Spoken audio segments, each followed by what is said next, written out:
termasuk dalam politik identitas nggak UGM? Enggak, itu mah identitas politik. Politik identitas itu kan kalau ngancem-ngancem kan. Kalau nggak milih ono ntar jadi begini, kalau nggak milih ini ntar jadi begitu. Kan nggak ada ancaman, nggak ada apa. Bawaslu sebut bukan kampanye, video Ganjar tak melanggar. Kembali lagi ke kampanye atau kemudian sosialisasi. Sosialisasi peserta pemilu terbuka saya. Sekarang karena yang bersangkutan dia ini peserta pemilu bukan, ajakannya tidak ada. Kemudian melakukan misi ada nggak sih? Tidak ada juga kan. Nah itu agak sulit untuk menjelaskan. Ini tidak ada sentimen pribadi sama sekali. Nggak ada. Oke. Nggak ada. Jadi kalau saya kan berusaha dengan izin Allah positif ya. Apa aja baik sangka aja. Oh iya, kalau kita untuk memandang semua dengan positif, saya setuju aja. Tapi kita juga hafal dengan tipikal politik. Ada orang nyalek, ini membantu di masjid Ustadz, apa namanya, karpet. Begitu nggak jadi udah ambil lagi karpetnya. Ada seperti itu. Dia rame-rame membagi jilbab. Jadi kalau saya kan apa aja baik sangka aja. Begitu nggak jadi copot juga jilbabnya. Waduh. Di partai politik juga ada tuh nyalek di Sumatera Barat perempuan. Kalau dengan di partainya beliau dulu ini. Ketika nyalek, rapet. Begitu nggak jadi sekarang copot jadi presenter TV podcast.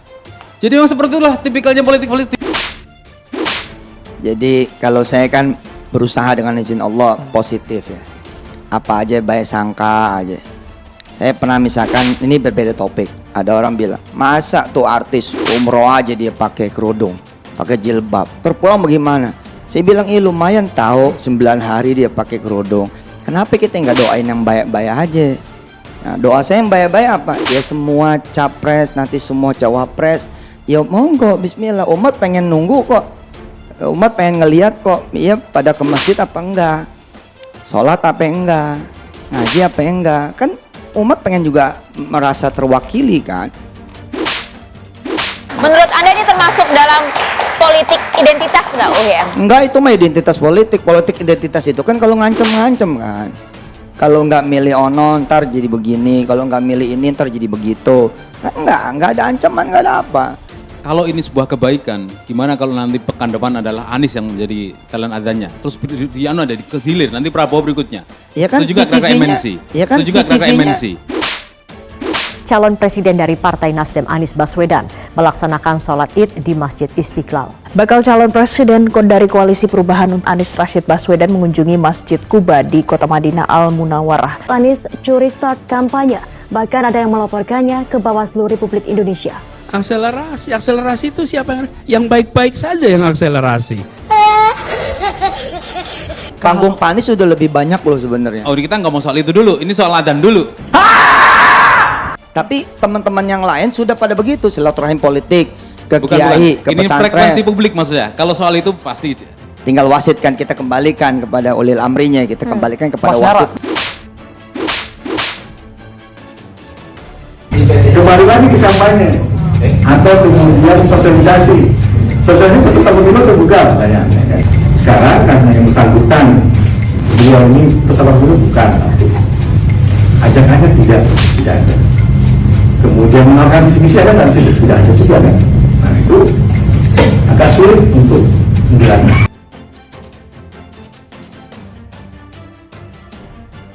Baca Pres PDIP Ganjar Pranowo muncul di tayangan azan maghrib di salah satu stasiun televisi swasta.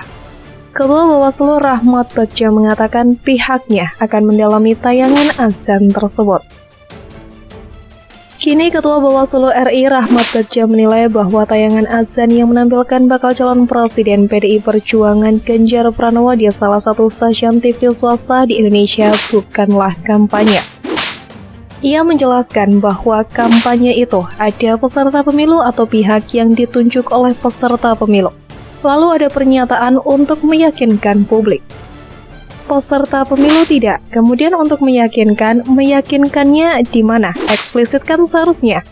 Ujar Bagja di Kompleks Parlemen Senayan, Jakarta 12 September. Sementara itu, Ganjar bukanlah peserta pemilu karena belum melakukan pendaftaran sebagai bakal capres. Capres tidak, bakal capres tidak, kan belum daftar, ujarnya. Bagja juga menyinggung permasalahan yang pernah dialami oleh Anies Baswedan. Adapun Anies pernah dilaporkan ke Bawaslu karena diduga mencuri start kampanye oleh seorang bernama Mahmud Tamher. Laporan tersebut berisi peristiwa penandatanganan petisi dukungan jadi presiden yang dilakukan oleh terlapor AB Anies Baswedan pada tanggal 2 Desember 2022 tahun lalu di Masjid Baitur Rahman, Kota Banda Aceh. Sama kayak Mas Anies kan, kemarin yang dulu ada perkara. Itu kan saya ingatkan imbau kepada peserta pemilunya, bukan ininya kan, tegas dia. Kampanye lanjut Bagja apabila seorang menawarkan visi dan misi, program kerja hingga citra diri. Menurutnya ketika hal tersebut harus dipenuhi untuk dapat disebut sebagai kampanye. Itu 3 hal yang harus dipenuhi untuk membuat kampanye. Itu jelas Undang-Undang Nomor 7 Tahun 2017. Tutur Bagja. Sebelumnya juru bicara DPP P3 Doni Tokan angkat bicara soal rencana Bawaslu RI yang akan menelusuri dugaan pelanggaran kampanye yang dilakukan oleh bakal capres Ganjar Pranowo. Menurut dia, Bawaslu harus bisa membedakan antara niat seseorang mengajak ibadah dan urusan politik. Hal itu disampaikan Doni menanggapi munculan sosok Ganjar Pranowo dalam tayangan azan di sebuah stasiun televisi swasta. Kami berharap Bawaslu dapat memahami hal tersebut dan kami bisa membedakan niat beribadah untuk mengajak kebaikan dan urusan politik, kata Doni. Sementara itu, Menteri Komunikasi dan Informatika atau Menkominfo Budi Aris Setiadi merespon kemunculan bakal calon presiden Ganjar Pranowo dalam tayangan azan sebuah stasiun televisi swasta. Menurutnya, kemunculan Ganjar sah-sah saja karena membawa kedamaian dan kesejukan bagi masyarakat. Bagus-bagus saja tuh, semua pun yang membawa kedamaian buat atau iklan atau produk kampanye yang membawa kedamaian dan kesejukan bagi masyarakat kan bagus ya. Kata Budi Ari kepada wartawan dikutip pada Rabu 13 September. Terkait dengan apakah kemunculan Ganjar itu merupakan bentuk kampanye, Budi Ari tidak mau berkomentar. Kata dia urusan kampanye merupakan kewenangan dari Bawaslu dan juga KPU RI.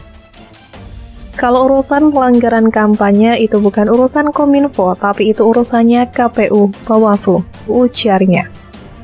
Munculnya bakal calon presiden PDI Perjuangan Ganjar Pranowo dalam tayangan azan maghrib di televisi swasta milik Ketum Perindo Haritanu Sudibyo membuat kontroversi di kalangan publik. Banyak yang menilai bahwa hal itu merupakan praktik politik identitas atau kampanye yang mencuri start. Menanggapi hal tersebut, pengamat politik Rocky Gerung mengatakan frekuensi publik diizinkan untuk aktivitas publik yang tidak boleh bersifat segmented. Oleh karena itu, seharusnya pemilik televisi diberikan teguran atau sanksi atas hal tersebut. Frekuensi publik diizinkan untuk aktivitas publik yang tidak boleh bersifat segmented, ungkap Rocky Gerung dikutip melalui kanal YouTube Rocky Gerung Official. Jadi mestinya ditegur atau dikasih sanksi bahkan, imbuhnya.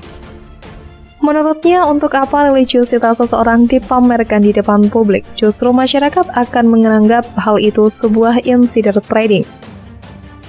Jadi buat apa dipamerkan? Justru orang akan menganggap bahwa ini namanya insider trading, kata dia.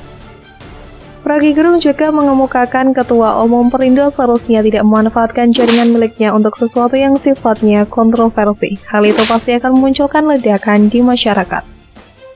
Buat apa itu Pak Haritanu sudah punya Perindo tapi masih memanfaatkan jaringan dia untuk menyadarkan sesuatu yang kontroversi? Pasti akan ada ledakan lagi, ledakan sosial. Lanjutnya, Osi Perindo kata dia seharusnya tidak boleh memanfaatkan frekuensi publik untuk kepentingan koalisi Capres Ganjar Pranowo. Hal itu bisa dinilai sebuah kecurangan. Sementara itu, menurut pengamat politik Universitas Islam Negeri, UIN Syarif Hidayatullah Adi Prayitno, politik identitas sendiri merupakan sebuah aktivitas politik untuk mengajak orang lain memilih calon dalam pemilu berdasarkan sentimen agama, suku, dan ras. Adi mencontohkan bahwa Indonesia sempat mengalami politik identitas pada Pilkada DKI Jakarta 2017 dan Pilpres 2019. Dia menilai kedua ajakan itu merupakan mobilisasi dukungan kepada suatu calon dengan menggunakan simbol agama. Ada pendukung calon tertentu yang menuding pihak lain kafir dan setan, sementara jagoannya diklaim paling malaikat. ujarnya sebagaimana dilansir dari Tempo. Adi Prayitno menjelaskan bahwa apa yang dilakukan bakal capres Ganjar bukanlah politik identitas. Hal itu disebabkan Ganjar hanya membintangi video azan maghrib dan melaksanakan sholat. Ganjar tidak melakukan aktivitas politik, melainkan aktivitas ibadah, ujar Adi Prayitno. Menurut Adi, kemunculan Ganjar di video azan yang ditayangkan salah satu stasiun televisi merupakan hal yang juga bisa dilakukan oleh tokoh politik lain dalam iklan ucapan hari besar keagamaan lain. Jelas bukan politik identitas tidak sesederhana begitu definisinya, itu hanya tayangan orang sholat, kata Adi.